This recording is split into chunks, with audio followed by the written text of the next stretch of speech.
Hello दोस्तों। Future की बात की तरफ से आज के आपके सामने हाजिर हुए हैं।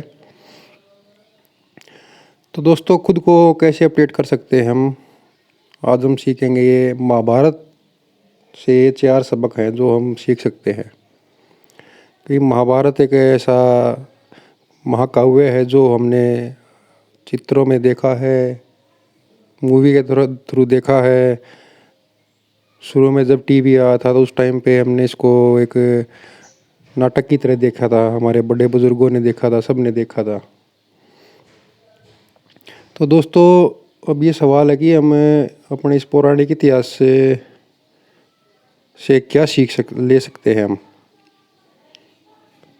तो जो इसलिए इसे जानना ज़रूरी भी है, क्योंकि जो हम इसे सीखेंगे ना तो हमारे आगे आने वाले जीवन में भी काम आएगा। तो जो पहला सबक है दोस्तों, वो है क्वालिटी चुने, क्वांटिटी नहीं। तो दोस्तों, कृष्ण कौरवों और पांडव दोनों में से किसी का भी नाश नहीं चाहते थे। वे आखिर तक युद्ध टालने के प्रयास करते रहे, लेकिन युद्ध अनिवार्य हो गया था। कृष्ण ने दुर्योधन को कहा कि भाई, एक तरफ तो मेरी सेना है, दूसरी तरफ मैं अकेला हूँ, जिसे जो चाहिए वो चुन लीजिए। तो एक तरफ क्वांटिटी थी, दूसरी ओर कृष्ण अकेले वो भी नहीं थे, हालांकि क्वालिटी से भरपूर। दुर्योधन ने क्वांटिटी चुनी, अर्जुन ने क्वालिटी। लेकिन युद्ध का परिणाम क्या हुआ ये सब जानते हैं। तो गिनती की दौड़ में ना पड़े, गुणवत्ता की खोज करें, विजय आपकी ज़रूर होगी। तो यह था हमारा पहला सबक जो हमें महाभारत से सीखने को मिला कि क्वालिटी चुने, क्वांटिटी नहीं। अब दूसरा सबक जो दोस्तों हमारे सामने आता था वो है समय के साथ बदल जाएं। तो दोस्तों, चौसर में हारने के बाद पांडवों को 12 साल का वनवास और 1 साल का अज्ञातवास पर जाना पड़ा। अज्ञातवास की परिस्थिति बेहद कठिन थी। उन्हें हर हाल में छुपना ही था। छुपने वाले भी कौन थे दोस्तों? वे थे जो लाखों में भी पहचाने जा सकते थे। वो थे पांडव पुत्र। इन क्या अज्ञात रहकर छिपे रहना दोस्तों एक असंभव सी चुनौती थी। लेकिन इस चुनौती से घबरा कर इस पर आंसू बहाने की बजाय पांडवों ने तय किया कि समय बदला है तो हम भी बदल जाएं। वे छिपने के लिए राजा विराट के यहाँ जा पहुँचे।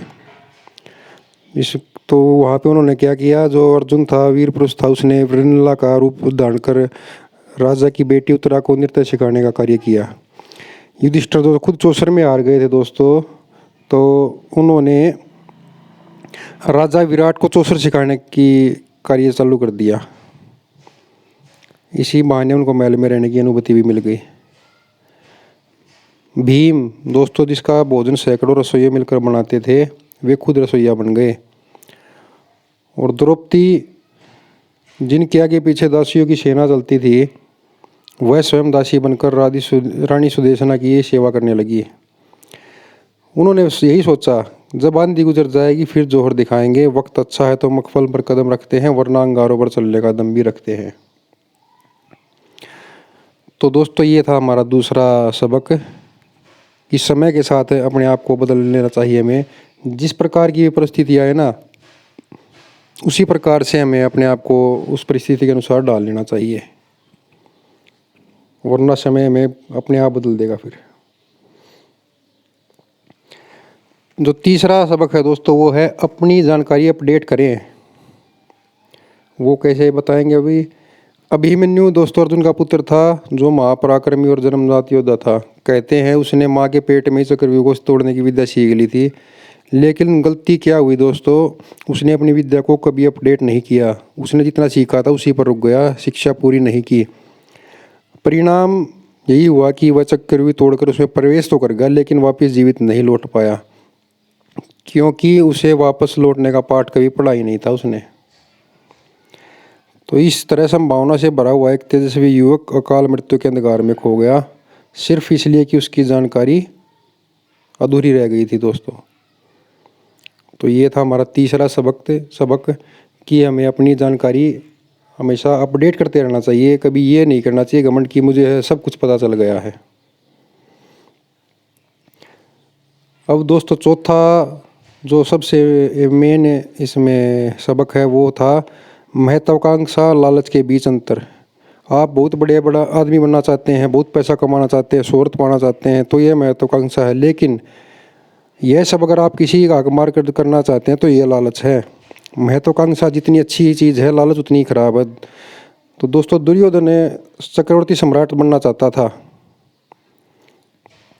उसकी महत्वाकांक्षा थी कि सिर्फ हस्तिनापुर ही नहीं, देशों दिशा में उसका राज हो, लेकिन उसे लालच का अभिशाप डस गया। उसने अपने भाइयों को काक मारना चाहा, पांडवों को 5 गांव देने से भी मना कर दिया। फिर क्या हुआ?